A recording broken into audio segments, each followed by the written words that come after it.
सम्मानित पत्रकार बंधुओं,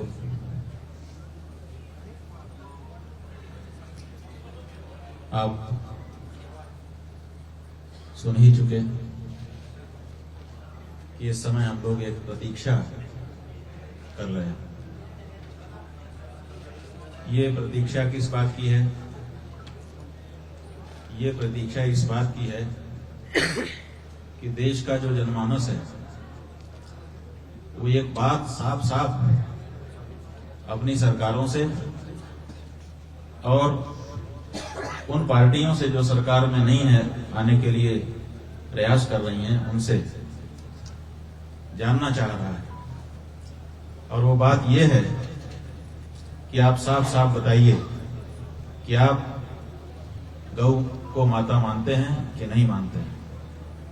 माता मानते हैं तो उनकी हत्या बंद होनी चाहिए और उनको माता का संबोधन मिलना चाहिए। और अगर नहीं मानते हैं तो फिर हम आपके बारे में व्यवहार का विचार करें कि आपके साथ हम कौन सा व्यवहार करें। बीते 78 वर्षों में आप सबको इतिहास पता है, हमारे देश में स्वतंत्रता का संग्राम लड़ा गया। 1857 ईस्वी में सबसे पहली क्रांति कही जाती है और वो यहीं से आरंभ हुई थी कि अंग्रेजों ने जो कारतूस था उस पे गौ माता की चर्बी से पॉलिश कर दिया था। उसको मुंह में लगाना एक हिंदू को लगा कि वो धर्मभ्रष्ट होगा, उसने विरोध किया और उसी के बाद से ये चिंगारी प्रकट हुई, फिर धीरे धीरे बढ़ी और अंग्रेजों को हमने भगाया। क्यों भगाया? क्योंकि हमको लगता था कि अगर ये रहेंगे तो गौ हत्या को बढ़ावा देंगे, इसलिए गौ हत्यारों को हमने भगाया और अपना स्वराज स्थापित किया। उस समय के देश के बड़े बड़े नेताओं के वक्तव्य इतिहास में दर्ज हैं। हर नेता ने कहा था कि हम आजादी मिलते ही पहली कलम से गौ हत्या बंदी करेंगे, लेकिन वो पहली कलम आज तक चली ही नहीं। 78 साल जैसा लंबा समय बीत गया। इसलिए इनसे आशा की, उनसे आशा पूरी नहीं हुई तो दूसरे से आशा की, दूसरे से आशा पूरी नहीं हुई तो तीसरे से की। ऐसे हिंदू समुदाय के लोग, गौ माता के प्रति भावना रखने वाले बहुसंख्यक देश के निवासी नागरिक, मतदाता एक के बाद एक कभी पार्टियों पे, कभी पार्टियों के किसी नेता विशेष पर भरोसा करते रहे कि ये आएंगे तो कर देंगे, ये आएंगे तो कर देंगे, ये आएंगे तो कर देंगे। लेकिन बंधु 78 साल तो बीत गए, अभी तक तो कोई नहीं। कहने के लिए तो ऐसा कोई नहीं है, राजनीतिक दल भी कोई ऐसा नहीं है और कोई राजनेता भी नहीं है जो कहता हो कि नहीं नहीं हम गौ हत्या जारी रखेंगे। लेकिन सच्चाई ये है कि कहते सब हैं कि हम गौ हत्या बंद करेंगे, अमुक को वोट दो, अमुक का को मतदान, गौ माता को जीवन दान, ऐसे नारे भी अपने देश में लगाए गए, पोस्टर भी छपवाए गए। लेकिन सब कुछ कर लिया, साफ ही नहीं होता है कि ये गाय के पक्ष में है कि विपक्ष में है। ऐसी परिस्थिति में ये जरूर बहुत आवश्यक हो गया है कि हमको स्पष्टता के साथ हर पार्टी बता दे कि वो गाय के पक्ष में है कि विपक्ष में है, ताकि हम उसके साथ अपना व्यवहार सुनिश्चित कर सकें। यहां पर जितने लोग बैठे हैं, एक बार हमारी तरफ ध्यान दीजिए। हम आपसे पूछ रहे हैं कि आप साफ साफ जानना चाहते हैं कि नहीं कि कौन पार्टी गाय के पक्ष में है, कौन विपक्ष में है? जो चाहता है हाथ उठा दे। जानना चाहते हैं ना? बस यही पूरे देश की भावना है जो हमने इस हॉल में भी अभी दिखा दी। पूरा देश जानना चाहता है कि कौन सी राजनीतिक पार्टी और कौन सा राजनेता गाय के पक्ष में है और कौन गाय के पक्ष में नहीं है। जो गाय के पक्ष में है, हम प्रतीक्षा कर रहे हैं कि वह करके सामने खड़ा होकर कहे कि हम गाय के पक्ष में हैं, हम उसका अभिनंदन करेंगे। और जो गाय के विपक्ष में है वो भी आके खड़ा होकर कहे कि हम गाय के पक्ष में नहीं है, हम उसकी साफगोई के लिए उसका आदर करेंगे। लेकिन जो नेता, जो पार्टी चुप रह करके हमको भ्रम में डालने का प्रयास कर रही है, उसके प्रति 17 मार्च तक का समय, कुंभ से 33 दिन का समय, गौ माता के शरीर में 33 कोटि देवता हैं। इन 33 कोटि देवताओं की ओर से 33 दिन का समय हम लोगों ने कुंभ में दिया था। आज से एक सप्ताह बाकी है, एक सप्ताह के बाद वो तिथि आ जाएगी। उस तिथि को 17 तारीख को सवेरे से, वैसे तो हम लोग 33 दिन से प्रतीक्षा करते होंगे, लेकिन अगर उस दिन तक कोई बात साफ नहीं हुई तो सवेरे से लेकर के शाम तक, सूर्योदय से लेकर के सूर्यास्त तक दिल्ली के रामलीला मैदान में हम बैठेंगे 100 करोड़ सनातन धर्मियों की ओर से और जाने कितने और गौ भक्तों की ओर से वहां पर हम बैठेंगे और प्रतीक्षा करेंगे कि देश का राजनीतिक समुदाय अपने अपनी तरफ से अपना अपना जो उसका दृष्टिकोण है गाय के प्रति वो स्पष्ट करे। और अगर वो चुप रह जाता है तो हमने पहले से ही घोषणा कर दी है कि हम यह उदाहरण निकालेंगे कि आप नहीं बोल रहे हैं, इसका मतलब है कि 78 साल से जैसा होता है आया वैसा ही आगे भी आप करना चाहते हैं, आप गाय के विपक्ष में हैं। तो ये जो हमारी यात्रा हो रही है और ये जो हमारी प्रतीक्षा वहां पर बैठ करके होगी, ये इतिहास का एक दिन होगा। 2500 साल से शंकराचार्य परंपरा चली आ रही है। कभी कोई शंकराचार्य बैठ करके इस तरह से केवल स्पष्टता कि आपके मन में क्या है वो बता दीजिए, उतना भी बताने के लिए जब आगे नहीं आ रहे हैं तो हमको आगे आना पड़ा है।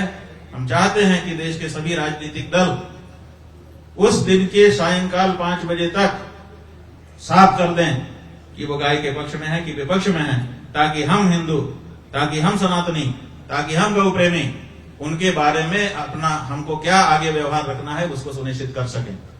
जो गाय के पक्ष में होगा स्वाभाविक है उसके बारे में हमारा अलग व्यवहार होगा, जो गाय के विपक्ष में होगा स्वाभाविक है उसके बारे में हमारा अलग व्यवहार होगा, और जो चुप रहेगा उसको भी हम गाय के विपक्ष में है ऐसी उदाहरण निकाल करके उसके साथ अपना व्यवहार सुनिश्चित करेंगे। बंधुओं, ये बात भी हम कह देना चाहते हैं कि जब हमने अंग्रेजों को भगा दिया जिनके पास पूरे विश्व का साम्राज्य था, सूर्य अस्त नहीं होता था उनके राज्य में, लेकिन हमने संघर्ष उनके विरुद्ध किया। किसके लिए किया? अपनी गौ माता के लिए, अपनी भारत माता के लिए किया। और अभी भी हमारी गौ माता, हमारी भारत माता अगर उसी दशा में है तो उनके बाद जो लोग उनके उत्तराधिकारी आए हैं, अगर वो अंग्रेजों की चाल से चलना चाहते हैं तो हम उनको अस्वीकार करने की घोषणा कर सकते हैं और उनके साथ अपना व्यवहार बहुत स्पष्टता के साथ, बिना किसी छद्म के, बिना किसी भ्रम जाल के हम सुनिश्चित करेंगे। और वो व्यवहार अगर सुनिश्चित हो गया तो उसका क्या परिणाम किसके ऊपर आएगा उसका जिम्मेदार वो स्वयं होगा, फिर हम नहीं होंगे। इसीलिए बार बार सालों से कहने पर, नहीं सुनवाई होने पर अब ये अंतिम मौका 35 दिन का दिया गया है, जिसमें से 22-23 दिन से 24 दिन बीत चुके हैं। अब एक सप्ताह का दिन आज से बचता है, 8वां दिन 17 मार्च का दिन होगा। उस दिन आपके इसी दिल्ली में रामलीला मैदान में हम बैठेंगे। बंधुओं, हम आपको ये बात बता देना चाहते हैं, हमारे बहुत सारे लोगों के पास जो हमसे जुड़े हुए प्रसिद्ध हैं कि ये उनसे जुड़े हुए हैं। कल फोन आया है आईबी की ओर से, आईबी के अधिकारियों ने अलग अलग, कहीं छत्तीसगढ़ में, कहीं उत्तर प्रदेश में, कहीं दूसरी जगह पर टेलीफोन करके आईबी के अधिकारियों ने हमारे लोगों से पूछा है कि आप लोग 17 तारीख को कितनी संख्या में जा रहे हैं। अलग अलग जगह से अलग अलग अधिकारियों ने पूछा है। इसका मतलब है कि सरकार जानना चाहती है कि कहां से कौन आ रहा है, अथवा आईबी स्वयं इस बारे में संज्ञान लेकर के जानकारी जुटा रहा होगा ताकि अगर सरकार पूछे तो हम बता सकें। बंधुओं, हम आपको बता देना चाहते हैं कि हमारा ये जो आंदोलन है ये उस तरह का आंदोलन नहीं है कि हम भीड़ इकट्ठा करें। इस तरह का आंदोलन भी नहीं है कि हम भीड़ इकट्ठा करके रास्ता जाम कर दें, हिंसा कर दें अथवा लोगों को समस्या में डाल दें। हम तो बहुत साफ 100 करोड़ से ज्यादा जो गौ प्रेमी हैं उनकी ओर से प्रतिनिधि के रूप में यहां पर बैठेंगे। हम अगर वहां पर बैठ रहे हैं इसका मतलब 125 करोड़ गौ प्रेमी वहां पर बैठ रहे हैं, आप गिन लीजिए। इसलिए हमने किसी भीड़ को नहीं बुलाया है। हाँ, शंकराचार्य जी बैठ रहे हैं ऐसा सुनकर के अगर कोई आ जाएगा तो हम कैसे भगा पाएंगे। लेकिन हम प्रेस के सामने भी बार बार पहले भी कह चुके हैं, आज भी यहां भी कह रहे हैं और अभी 6 दिन और हैं, हम बार बार भी कहेंगे कि हमने किसी को नहीं बुलाया है। हम अकेले वहां पर काफी हैं। जैसे हमारे देश के प्रधानमंत्री नरेंद्र मोदी जी विदेश में गए थे, हमने उनका व्याख्यान चैनल के माध्यम से देखा था, सुना था। उन्होंने कहा मैं 140 करोड़ भारतीयों की ओर से यहां पर खड़ा होकर बोल रहा हूं, जबकि 140 करोड़ ने उनको वोट नहीं दिया था, लेकिन वो देश के प्रधानमंत्री हैं तो सबके प्रतिनिधि माने जाते हैं। उसी तरह से 125 करोड़ सनातन धर्मियों का आचार्य होने के नाते धर्म के मामले में हम भी जनता के प्रतिनिधि हैं। और उनकी जो गौ माता की जो बात है उस बात को हम उठा रहे हैं।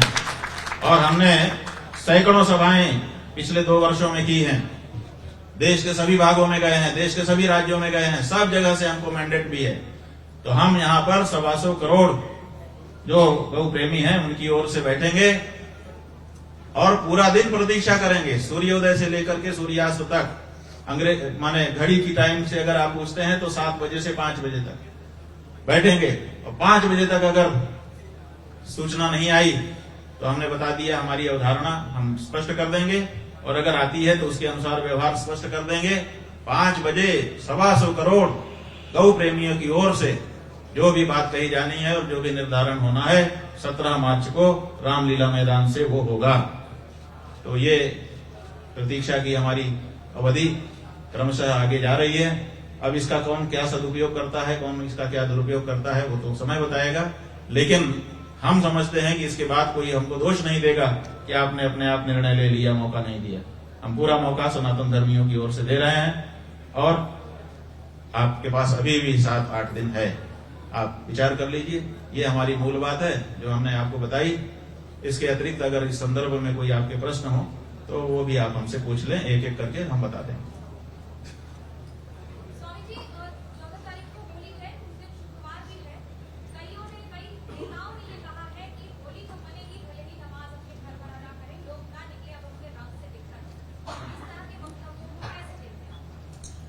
ये सब राजनीतिक वक्तव्य हैं।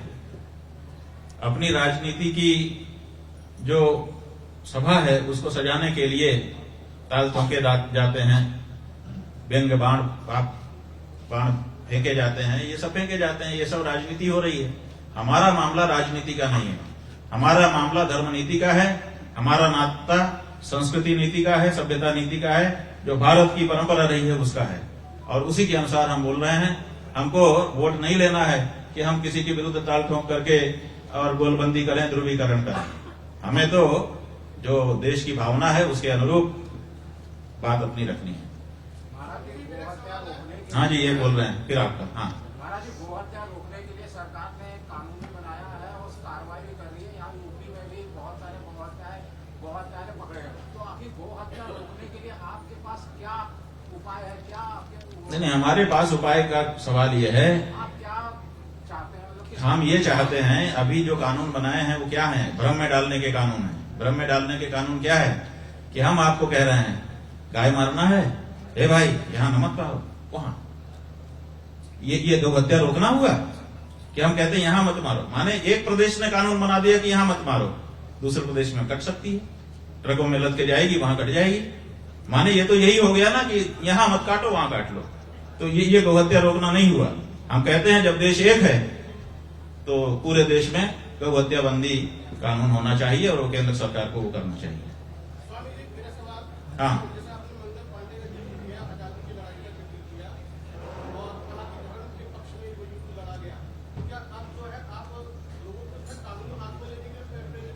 नहीं, कानून हाथ में लेने के लिए नहीं प्रेरित कर रहे हैं, लेकिन कानून को समझ करके कानून को लागू कराने के लिए जरूर प्रेरित कर रहे हैं। और आपको हम बताना चाहेंगे कि हमने जो कानून आजादी के बाद स्वीकार किया वो भारत का संविधान है, और भारत के संविधान की धारा 48 साफ साफ कहती है कि देश गौ संरक्षण करेगा, गौ संवर्धन करेगा। आप बताओ कि संरक्षण और संवर्धन का ये अर्थ कहां से होता है कि काट काट करके बोटी बोटी करके उनको डॉलर के लिए बेच दिया जाए। ये जो संविधान का अर्थ भारत के नेता कर रहे हैं ये गलत कर रहे हैं। इसके बारे में जनता को जागरूक तो हम करेंगे। कानून ही हमारा हथियार है, कानून से इतर जाकर के हमको हथियार उठाने की जरूरत नहीं है, हमारे पास कानून का हथियार है। संविधान अशोक चक्र में संविधान की जो बात क्या चीज?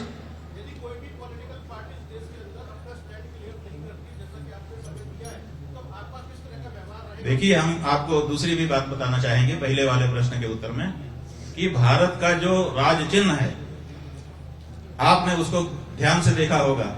हम फिर से कह रहे हैं, अनुरोध कर रहे हैं कि फिर से ध्यान से देखिए और उसको टेलीविजन में दिखाइए। भारत का जो राज चिन्ह है ये देखिए, आपको हम उसका प्रतिरूप दिखा रहे हैं। ये भारत का राज चिन्ह है। राज चिन्ह का मतलब है कि इसमें वो बात अंकित है जिससे पूरा भारत परिलक्षित होता है। इस भारत के राज चिन्ह में जो नीचे का पीठ है उस पीठ में 4 आकृतियां हैं, जिनमें से एक वृषभ है।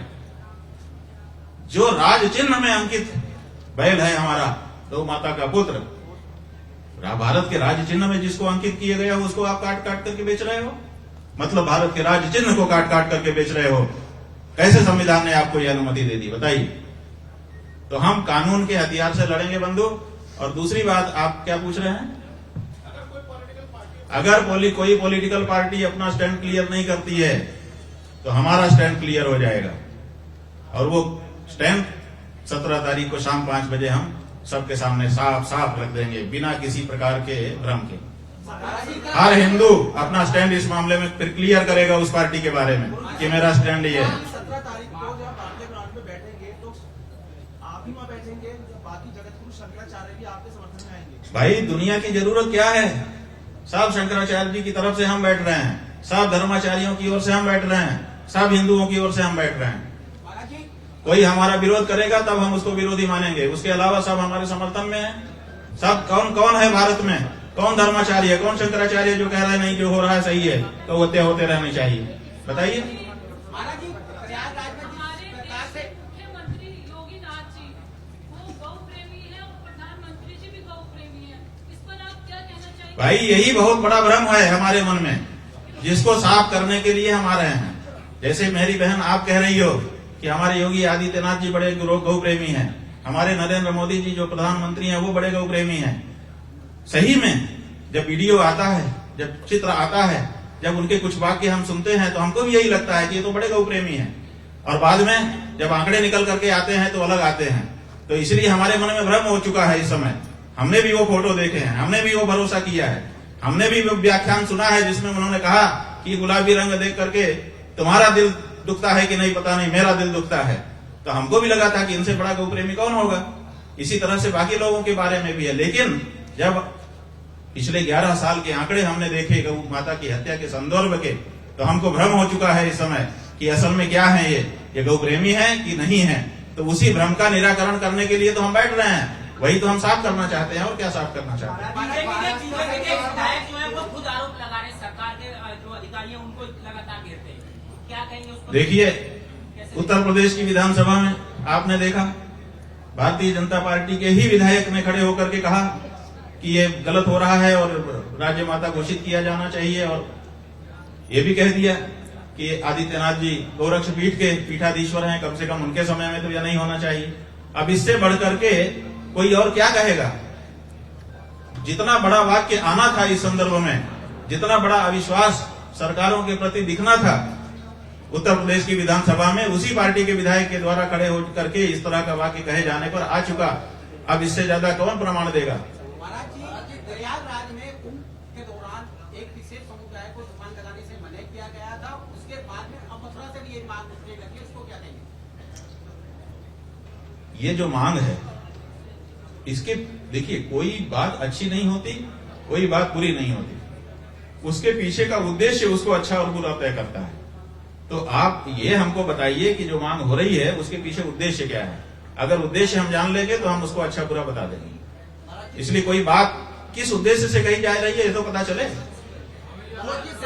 अगर संबल में होली को लेकर एक अधिकारी के द्वारा बयान दिया गया, आप उस बयान को किस प्रकार देखते हैं, क्या कहेंगे? बात यह है कि पुलिस अधिकारी हैं, पुलिस में हमने जो अभी तक अनुभव किया है, हमारा अनुभव कितना सही है कितना गलत है ये तो आप लोग जानोगे, लेकिन हमने अनुभव ये किया है कि किसी भी पुलिस वाले की हिम्मत नहीं है कि अपने से ऊपर के अफसर के विरुद्ध कुछ बोल दे। वो बिल्कुल आदेश के पालक होते हैं, तो उनके ऊपर के अफसर जिस तरह की बात उनके बीच में करते होंगे उसी आधार पर वो बोला होगा, और वो अफसर उससे बड़े, वो अफसर उससे बड़े, वहां से बात आई। कुंभ को लेकर उद्धव ठाकरे ने ये बोला था जो प्रयागराज में जल है वो नहाने योग्य नहीं है, आप 45 दिन महाकुंभ में रहकर आए, क्या उनकी बातों में सच्चाई है या ये है भी कोई एक पॉलिटिकल स्टैंड है?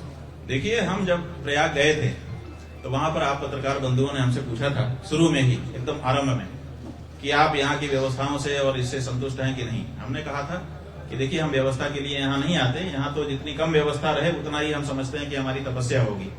लेकिन एक चीज जरूर है और वो हम सरकारों से चाहते हैं। उन्होंने पूछा कि वो क्या चाहते हैं आप?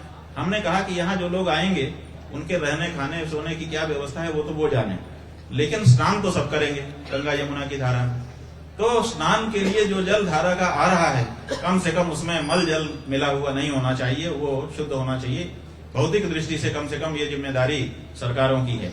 और सुनो तो भैया, आपको बहुत जल्दी है, हम बता भी तो दें।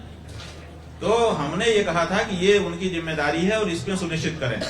बाद में हमने माघ मेला के अधिकारी को लिख करके पत्र भी रिसीव कराया था कि आप प्रतिदिन कुछ घाटों का चयन कर लीजिए, वहां से सैंपलिंग कर दीजिए और लेबोरेटरी में रोज जांच करा के उसको डिस्प्ले कर दीजिए, ताकि किसी के मन में ये शंका न रहे कि हम जिस जल में नहा रहे हैं वो सही है कि नहीं है, क्योंकि बाद में इस तरह की बातें उठाई जाती हैं।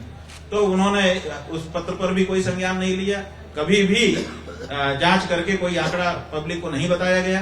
क्या ये वहां पर गए स्नानार्थियों का अधिकार नहीं था कि वो जान सकें कि हम किस तरह के जल में स्नान कर रहे हैं? लेकिन जब स्नान पूरा हो गया उसके बाद रिपोर्ट सार्वजनिक हुई और आपके सामने सब बात है। तो ये बात, इतना बड़ा आप आयोजन कर रहे थे, बहुत सारी दूसरी बात व्यवस्थाओं की बातें आप कर रहे थे, लेकिन स्नान के लिए जो जल था उसकी पवित्रता और पारदर्शिता के बारे में आपने क्यों नहीं ध्यान दिया? और क्यों ये बाद में हमको सुनने को मिला कि मल जल मिश्रित जल में हमको सबको स्नान करना पड़ा? तो ये तो बड़ा प्रश्न है ही है, ये सदा के लिए अब तो बन गया। पहले ही इसके बारे में जब आपको स्वयं करना चाहिए था, नहीं किया था, तो जब चेताया गया तब करना चाहिए था। जब लिखित पत्र हमारे द्वारा एक शंकराचार्य के द्वारा दिया गया, तो क्या माघ मेला अधिकारी को उस बारे में कोई कार्य नहीं करना चाहिए? या उन्होंने पलट करके हमको जवाब तक नहीं दिया है आज तक। तो ये दिखाता है कि वो इस बारे में गंभीर नहीं थे और ऊपर केवल माहौल बना रहे थे। जो ग्राउंड पर काम किया जाना चाहिए था वो नहीं हुआ। महाराष्ट्र सरकार ने गौ माता घोषित किए थे कि देश के अन्य राज्यों में गाय काटी जा रही है, खासतौर से अरुणाचल प्रदेश और नागालैंड, इस पर आप क्या कहेंगे? देखिए, यही तो हमारा कहना है कि ये जो आपने व्यवस्था बना दी कि कुछ जगह पे जहाँ गौ भक्त ज्यादा मुखर हैं वहां पे आपने कह दिया कि हम रोक रहे हैं और बाकी जगह के लिए छूट दे दिया। इसीलिए रोज रात को गौ रक्षक बेचारे ट्रकों को पकड़ते हैं, फिर मुकदमा होता है, FIR होता है, ये होता है, वो होता है, फिर कोई खड़ा हो जाकर कहता है तो गुंडे हैं और तरह तरह की चीजें आ जाती हैं। तो ये आपने व्यवस्था क्यों बनाई है कि कोई ट्रकों में लाद करके यहाँ से वहां ले जाए और वहां काट ले? जब देश एक है, हमारा ही घर जब है, तो हमारे घर के एक कमरे में हम गौ हत्या कर सकते हैं, दूसरे में हमने रखा है कि नहीं यहाँ नहीं कर सकते। ये तो ढोंगी हुआ। ऐसा ढोंग करने की क्या जरूरत है? आप साफ साफ कहो कि हम क्या करना चाहते हैं, इसीलिए स्पष्टता हम करना चाहते हैं। एक लास्ट सवाल है, आप हमेशा जो है व्यवस्था के खिलाफ बोलते रहते हैं। जितने भी शंकराचार्य उनमें एक आप ही अलग है जो सत्ता पक्ष के खिलाफ हमेशा बोलते हैं। क्या इतने दिनों तक मोदी ने या हमारे योगी महाराज ने कोई अच्छा काम नहीं किया सनातनियों के लिए? देखिए, बात यह है कि बिल्कुल अच्छा काम किया उन्होंने, और जब उन्होंने अच्छा काम किया तो हमने कहा भी, लेकिन आपने कवर नहीं किया। हम आपसे पूछते हैं कि जब उनकी प्रशंसा हम करते हैं उसको क्यों नहीं दिखाते हो? जवाब दो। लेकिन वो नहीं दिखाओगे। जब हम कोई ऐसी बात बोलेंगे तो उसको बार बार दिखाओगे कि ये अमुक ने कहा। तो ये आपकी समस्या है, हमारी समस्या नहीं। हम तो आईना हैं, तुम्हारा चेहरा अच्छा होगा तो हम अच्छा ही दिखाएंगे, और अगर उस पर गंदगी होगी तो हम गंदगी ही दिखाएंगे। डरेंगे नहीं कि तुम हमको फोड़ दोगे। हम आईना है। जब जिसने अच्छा किया हमने अच्छा कहा, और जब जिसने बुरा किया हम बुरा कह रहे हैं, और आगे भी यही हमारा स्वभाव रहने वाला है।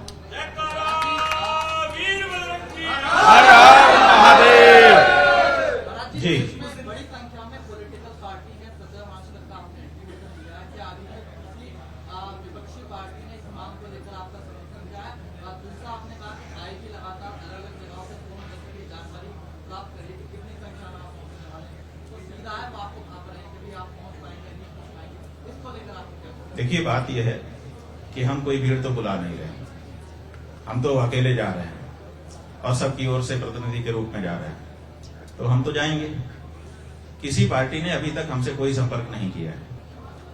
आगे करेगी नहीं करेगी अभी हमको इस बारे में भी कोई अंदेशा नहीं है, क्योंकि हम किसी जगह पे कोई जासूसी नहीं कर रहे हैं। तो हमने एक समय दिया है, हमने उस बात को पत्र के माध्यम से पहले भेज दिया था, फिर 15 दिन जब बीता तो फिर रिमाइंडर भेज दिया है सबको, रजिस्टर्ड डाक से, सब पार्टियों को, चाहे वो सत्ताधारी हो चाहे विपक्ष के हो, हर पार्टी को हमने पत्र भेजा है। उसमें अपनी बात कह दी है कि हमने ये 33 दिन का ये समय दिया है, फिर रिमाइंडर भेजा है। फिर अभी एक हफ्ता पहले जब 21 दिन हो गए तो हमने तीसरा रिमाइंडर भी सबको भेज दिया है, और सबके यहाँ रजिस्टर्ड डाक से बात जा चुकी है। जो लोग हमारे साथ जुड़े हुए हैं उनसे बहुत से लोग मिलते जुलते रहते हैं, बातचीत करते रहते हैं। तो कई जगह से बातें भी हैं कि आप लोग ये कहे हैं, हमको पता है, जानकारी में है। तो जब उनको जानकारी में है तो ठीक है। और अखबार में सार्वजनिक रूप से बोल दिए जाने पर, छप जाने पर ये माना जाता है, कानून भी कहता है कि अगर कोई चीज गजट हो चुकी है तो इसका मतलब है कि वो पब्लिक के लिए ये एज्यूम किया जाता है कि पब्लिक ने जान लिया होगा, तो सरकार न जाने इसका तो कोई सवाल ही नहीं है। तो इसलिए हमारी बात सार्वजनिक है, सरकार को पता है, ये हम मान करके चल रहे हैं। सपा सुप्रीम कोर्ट ने फोटो साझा करा था, लिखा था नाम ना लेते हुए कि एक व्यक्ति बता रहा है कि उनके करोड़ों रुपए कमाए गए, लेकिन आज भी कुछ लोग सिक्के चुन रहे हैं। हमेशा हर बार हिंदू या सनातन के पर्व को, त्योहार को ही क्यों निशाना बनाया जाता है पॉलिटिकल पार्टी द्वारा? देखिए, पॉलिटिकल पार्टी द्वारा हिंदू को निशाना बनाया जाना और हिंदू के पक्ष में खड़े होना दोनों राजनीति है। जो लोग हिंदू राजनीति करते हैं वो अपने आप को हिंदुओं के साथ खड़ा हुआ अपने आप को दिखाते हैं, और जो लोग हिंदू विरोधी राजनीति करते हैं, हिंदू विरुद्ध जो लोग हैं, उनके वोट पाना चाहते हैं, वो लोग अपने आप को हिंदू विरोध का बयान देते हैं। तो ये उनकी अपनी अपनी राजनीति है, इससे हमको क्या लेना देना। सब जितने भी पॉलिटिकल लोग हैं, समस्या ये है कि जब अखिलेश यादव बोलेगा तो आप कहोगे कि हिंदू विरोध में बोल रहा है, लेकिन जब दूसरा बोलेगा जो हिंदू वाली बात, तो आप उसको राजनीति नहीं समझोगे। ये समस्या है, जबकि बोल दोनों राजनीति ही है। वो अपने सब लोग अपनी अपनी राजनीति की गोटी सेंक रहे हैं। कोई हिंदू का हितैषी नहीं है, कोई मुसलमान का हितैषी नहीं है। अगर हिंदू मुसलमान के हितैषी होते तो हिंदू और मुसलमानों की दिशा कुछ और होती। हिंदू आज अपनी माँ की हत्या के लिए तड़प न रहा होता। अगर आप बताओ कौन सा ऐसा नेता है और कौन सी ऐसी पार्टी है 78 साल में जिसने राज किया और हिंदू भावना को समझा हो? नहीं समझा ना, तब ना आज हमको पीड़ा व्यक्त करनी पड़ रही है। तो ये कोई अभी तक हिंदुओं का आया नहीं है हितैषी, और कोई मुसलमानों का भी हितैषी नहीं आया, उनकी भी हालत वैसी ही है देश में। इसलिए ये जो लोग हिंदू और मुसलमान के हितैषी होने का दम्भ भरते हैं, उनके पक्ष में बयान देते हैं, ये सब धोखा दे रहे हैं उनको। सच्चाई यही है, चाहे वो कोई भी हो। आंकड़ा है 2024 का कि भारत सबसे बड़ा, सेकंड नंबर पे ब्राजील के बाद सबसे बड़ा बीफ एक्सपोर्टर देश है। तो क्या उसमें हिंदू भी है जो एक्सपोर्ट करते हैं यहाँ से? बड़ी बड़ी फर्म है, बड़ी बड़ी कंपनियां हैं, तो आपका क्या मानना है? देखिए, परम धर्म संसद के द्वारा ये प्रस्ताव पारित कर दिया गया है कि जो व्यक्ति गौ हत्या से प्रत्यक्ष या अप्रत्यक्ष रूप से जुड़ा हुआ है वो हिंदू नहीं हो सकता। इसलिए हिंदू जैसा नाम अगर किसी ऐसे व्यक्ति का है जो बूचड़खाना आदि चला रहा है या गौ मांस का व्यापार कर रहा है, बिल्कुल वो हिंदू नहीं हो सकता है। और उसके बारे में हम लोग जांच करा रहे हैं और जल्दी ही उनको नोटिस भेजने वाले हैं कि क्यों ना आपको हिंदू धर्म से बहिष्कृत कर दिया जाए। आप बताइए कि आप हिंदू नाम किस कारण से रखे हुए हैं जबकि आप हिंदू काम नहीं कर रहे हैं।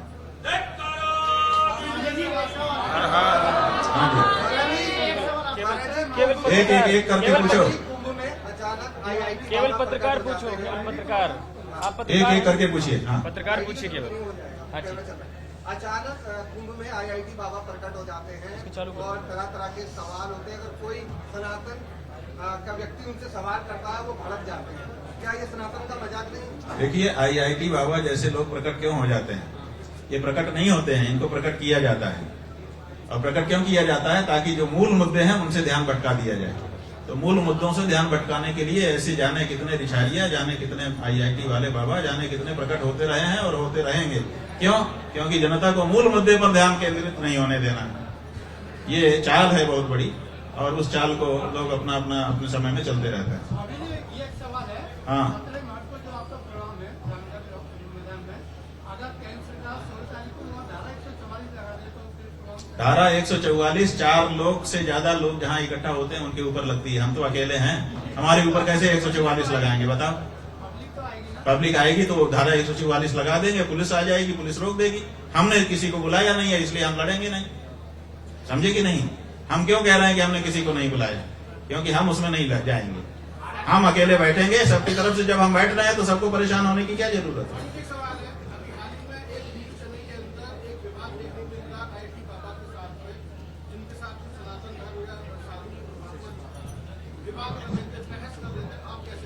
देखिए, हमको लोगों ने बताया कि ऐसा ऐसा हो गया, और बाद में कुछ और लोग आए, उन्होंने बताया, और एक हमने वीडियो भी देखा, उसमें लोग कह रहे थे कि ये चैनल की ही अपनी मतलब टीआरपी बटोरने के लिए, हमारा ज्यादा देखा जाए कि झगड़ा हो गया, उसके लिए अपनी उनकी योजना है। तो अब ये तो आप लोग ज्यादा समझोगे कि ये क्या हो सकता है, लेकिन इसका कोई लेना देना नहीं। देखिए, देश के अभ्युत्थान के लिए इस तरह के झगड़ों झंझटों का कोई योगदान नहीं है। उनकी चर्चा होनी चाहिए जिनका कुछ बनता बिगड़ता हो देश के लिए। इससे क्या बनता बिगड़ता है कि अगर वो लड़ गए तो लोग आपस में। हो गई हो बातचीत तो कृपया। रुको भाई, तुमको बोलो। हाँ,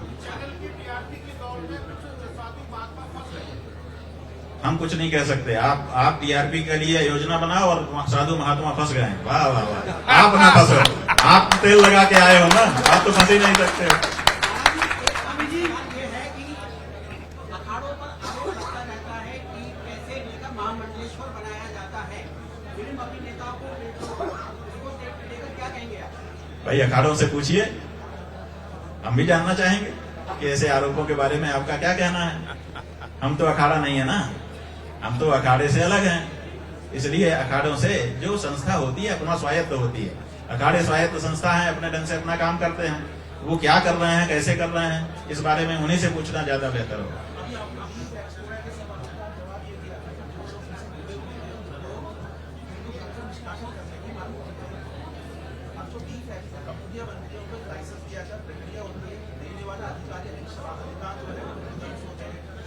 उसको आदेश को पारित करने का सरकार ने नियम बनाया है। सरकार के शीर्ष प्रधानमंत्री मुख्यमंत्री वो भी हिंदू धर्म से आते हैं। कोई हिंदू धर्म से नहीं। जो गौ हत्या के बारे में अनुमति दे रहा है वो हिंदू नहीं हो सकता भैया, चाहे वो अधिकारी हो, चाहे नेता हो, चाहे वो पदाधिकारी हो। गौ हत्या के बारे में कोई भी फाइल हमारे सामने आएगी, हम अपनी नौकरी छोड़ देंगे, लेकिन उस फाइल को आगे नहीं बढ़ाएंगे। अगर कोई असल में हिंदू होगा तो, और अगर हिंदू नहीं है तो फिर वो कुछ भी करेगा नाम का हिंदू। हाँ, नहीं, खूब पूछ लो तसल्ली से। सवाल है, महाकुंभ में नौका चलाने वाले ने करोड़ रुपए कमाए और मुख्यमंत्री ने उसकी मन से तारीफ की थी। वो स्टेट निकला, उसको लेकर क्या कहेंगे आप? क्या सोचते? बात यह है कि हमको तो अभी तक यही समझ में नहीं आया कि मुख्यमंत्री जी से उसका पैसा कैसे पता चल गया कि कितना कमाया। अपने देश में कोई भी अपनी कमाई किसी को नहीं बताता है। हमने तो देखा है घरों में पत्नियां पति को नहीं बताती कि मेरे पास कितना है, और पति पत्नी से नहीं बताता कि हमारे पास कितना है, छिपा छिपा के रखे रहते हैं। हमारे प्रदेश के मुख्यमंत्री जी को पता कैसे चल गया कि अमुक ने इतने करोड़ कमाए? ये क्या लिंक है? कैसे उनके घर का पैसा गिना जाता है, उनको कैसे पता चल जाता है? अभी तक हम समझ नहीं पाए। हम पहले ये समझना चाहेंगे, फिर बाद में बात होगी। अब वो विपक्ष की बात हम नहीं जानते। हम तो जो हमारे मन में बात आई वो आपको बता दिया कि हमको अभी तक समझ में नहीं आया है कि मुख्यमंत्री जी को कैसे पता चला कि किसने कितना कमाया। हमारे यहाँ काम करने वालों ने कितना किससे दक्षिणा पाई, जो हमारे कर्मचारी हैं उनको लोग देते हैं। हमको पता नहीं है कि किसको कितनी मिली, और उनको किसी की कमाई तक पता चल जा रही है। ये मतलब कौन सा तरीका है, अभी तक हमको समझ में नहीं आया है। तो हमने वही आपके सामने रखा। हाँ, पहले की सरकार जो पहले सरकार थी उसके अपेक्षा जो आज सरकार है, चाहे केंद्र में हो चाहे यूपी में हो, गाय की रक्षा के लिए, राष्ट्र की भावना के लिए, राम मंदिर के लिए बहुत सारे हिंदू संसदीय काम तो हो रहे हैं। तो इसको कैसे आप देखते हैं? देखिए, हम यही देख रहे हैं कि जब हम गाय के बारे में डाटा निकाल करके देखते हैं तो हम पाते हैं कि ये सरकार आने के बाद से गौ मांस के निर्यात का डाटा बढ़ा। अभी एक आपके ही पत्रकार बंधु ने हमसे पूछा कि ब्राजील के बाद दूसरे नंबर पे भारत आ गया, ये किसके कार्यकाल में आ गया? अगर हिंदूवादी सरकार के कार्यकाल में आ गया तो अब ये हिंदूवादी सरकार पर प्रश्न चिन्ह खड़ा हो गया। और सरकार ने बहुत सारे राज्यों में गाय हत्या बंद भी करा दी। भाई, हमने बताया कि वो चाल है कि यहाँ न काट के वहां काटो। ये गौ हत्या बंदी नहीं है, ये चाल है। उससे आप खुश नहीं है? नहीं, कुछ नहीं है।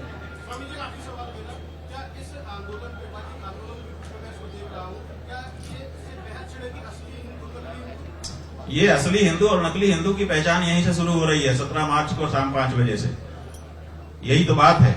जो असली हिंदी होंगे वो अब इससे चलनी चलेगी और उस चलनी में निकल करके आएगा।